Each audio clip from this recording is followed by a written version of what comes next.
Okay, Nick and Andy, massive game at Old Trafford this Sunday. Man United against Liverpool, two bitter rivals colliding once again. Nick, I'm going to come to you for your thoughts on this one. It's early in the season, so we haven't seen much of these teams. New look teams with a new manager at Liverpool, a lot of new players at Man United. What are your thoughts, mate?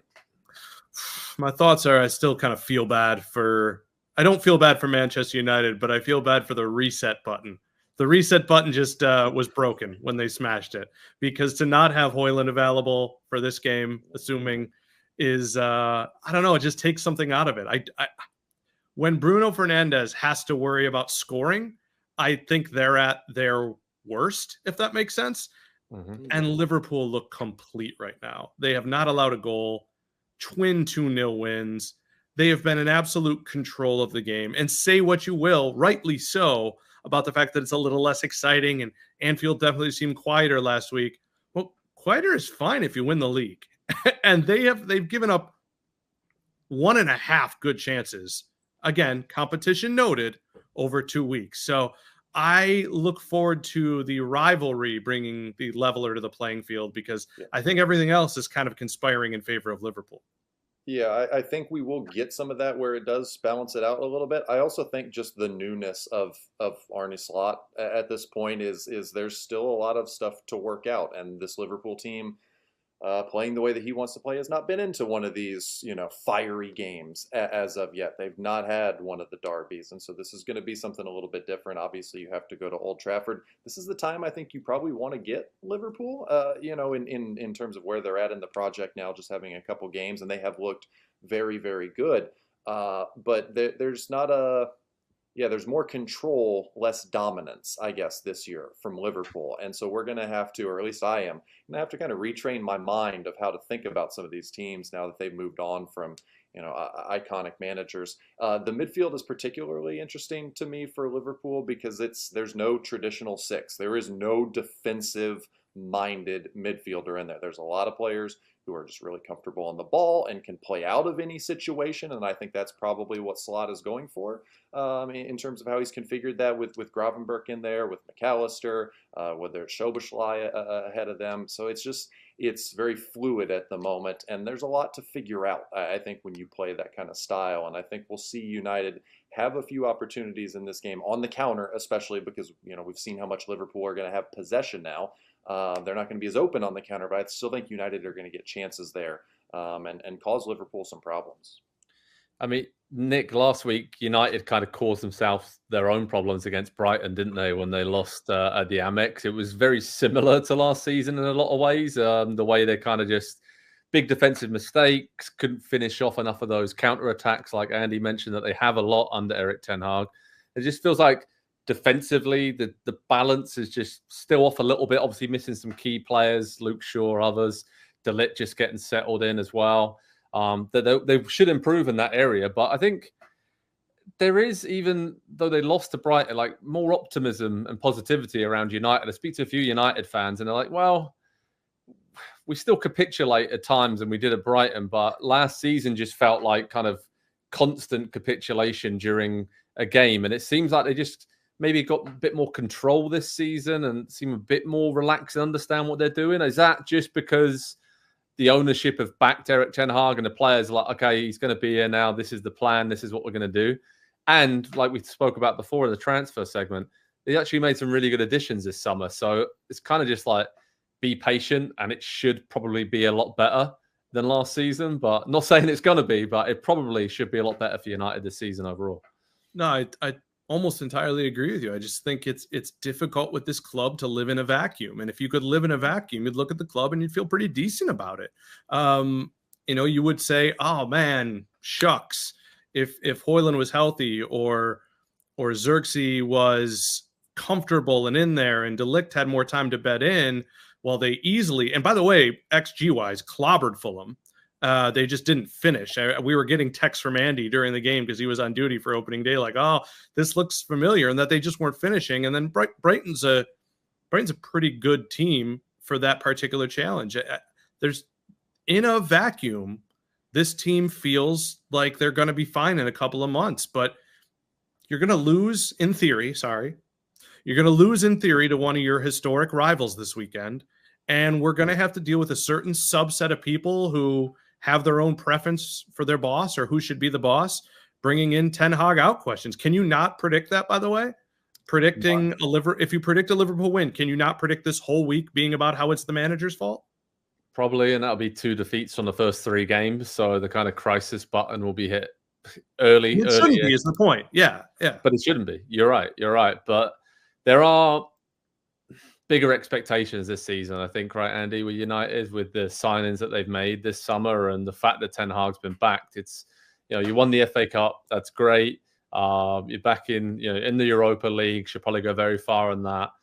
Made some big signings, but it's just hard to know when to judge this Man United team because it just seems constantly in flux. And I don't think the manager is to blame here, really, because they've only just got a new structure, the football side, in at the club. This is going to take 6, 12, 18 months longer for us to really know if United are going to be successful long-term with Erik Ten Hag. And just don't know if the fan base or anybody connected has really got that much patience with the club. Yeah, we've been saying that for 6, 12, 18 months, 6, 12, 18 times at this point with Manchester United. Just the cycle that they are in, if you think about they're stuck in the same exact part of the cycle, and they just keep kind of repeating the same thing over and over and over. As you guys are talking there, I'm looking at the lineup they put out against Brighton last weekend. They should have lost. They should lose with the lineup that they were able to put out, whether through injuries, whether through availability, whether through bad transfer business now or in the past. Like Bruno having to kind of play as the false 9 is going to handicap the team, as Nick already pointed out. But Mason Mount, incredible flop since he's gone to United, and I think they probably would like to move on. Casemiro still pulling starters minutes in midfield again because they've not gotten a signing in less than 24 hours before the deadline. The back line has Harry Maguire in there once again. So I understand Lenny Yaro got hurt in preseason and maybe he would be in there, and Matthias de Ligt is still getting bedded in at the club. But again, these are problems that Manchester United created for themselves, and it's part of why they've already lost a game in kind of embarrassing fashion this season. Amad Diallo, do we think he's a Manchester United level player? Could be, but needs time. Could be. And so I'm just looking up and down the team, and it's, Brighton should have beaten that team, and they did. But let me say this though, and I hate being in defense of Man United guy because that's very difficult to do these days.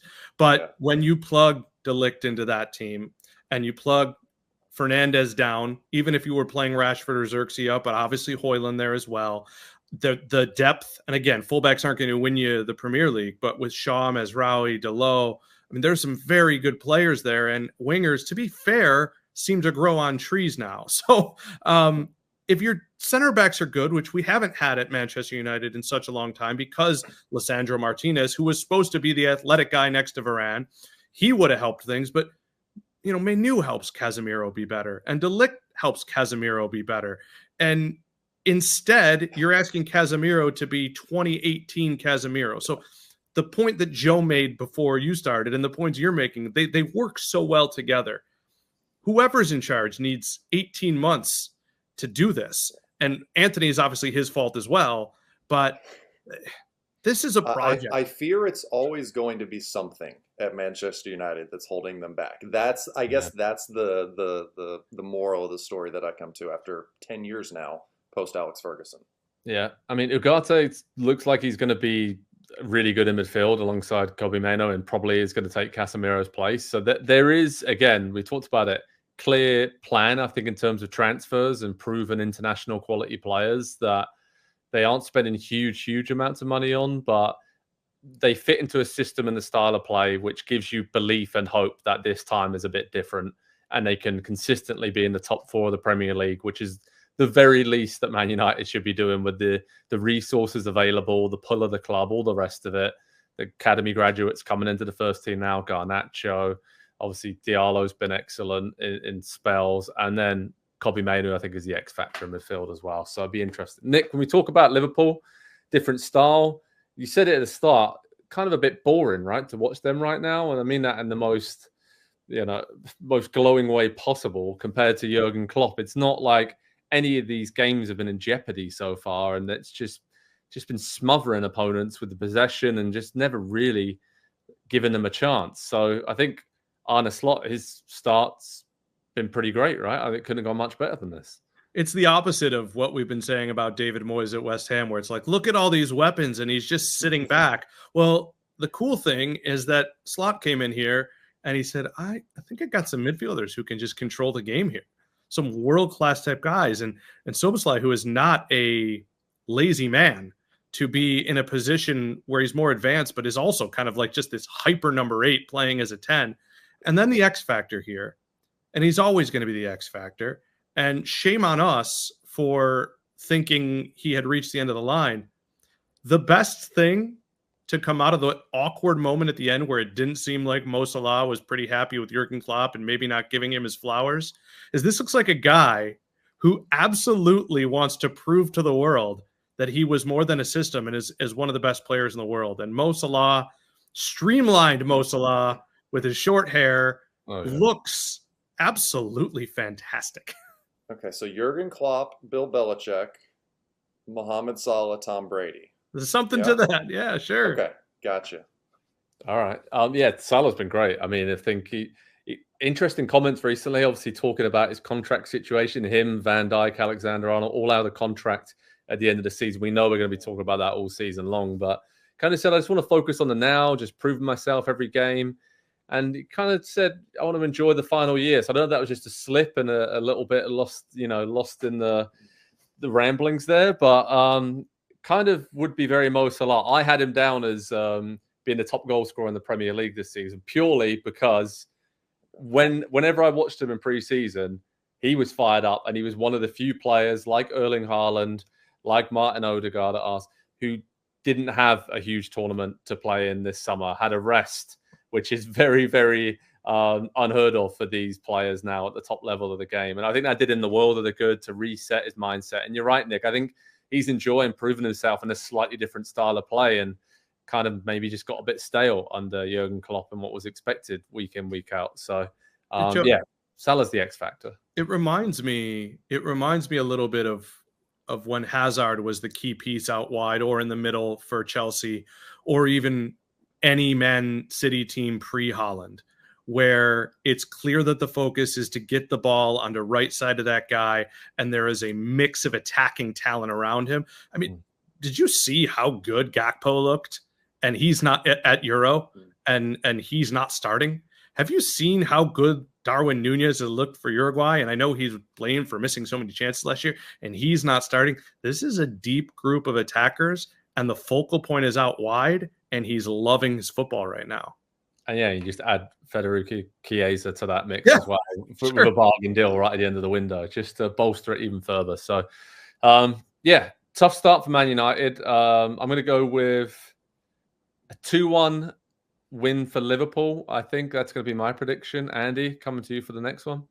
1-1 draw. I think it's going to be a lot less exciting than it seems on paper. The style of Liverpool and just the lack of familiarity and just the cohesion coming together. Interesting game, very tactical, but yeah, 1-1. Nick? Yeah, look, I think in any other context, I would go for another 2-0 for Liverpool. But there's just something about these big rivalries where either it's because guys get a goal early because they're amped up, or they just don't quit late because it's the rivalry. And you've got a guy like Bruno Fernandes in there who's a difference maker. So I'll go 2-1 with that little asterisk saying it's closer because of the rivalry. 2-1 to Liverpool, just to confirm. Yes. Oh, yeah, for sure. Okay. All right. So it's going to be a fun one at Old Trafford. We'll have you covered on Pro Soccer Talk on NBCSports.com for this massive game this weekend. Early in the season, two bitter rivals collide. A lot of new players for Man United, new philosophy for Liverpool. This is going to be really exciting. It always is. Nick and Andy, thanks so much for joining me. Thanks, everyone, for watching, and we'll speak to you all very soon indeed. Cheers, guys. Hi there, I'm Rebecca Lowe, studio host of NBC's coverage of the Premier League. Don't forget to hit subscribe to watch more videos all season long. And if you want even more Premier League content, from original series to live matches, head over to Peacock.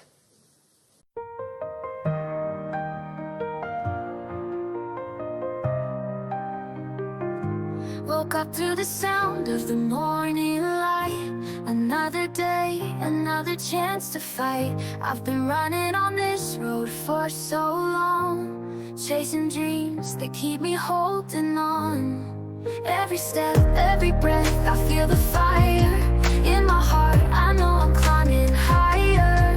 Even when the night seems cold and dark, I'll keep shining, I'll ignite the spark.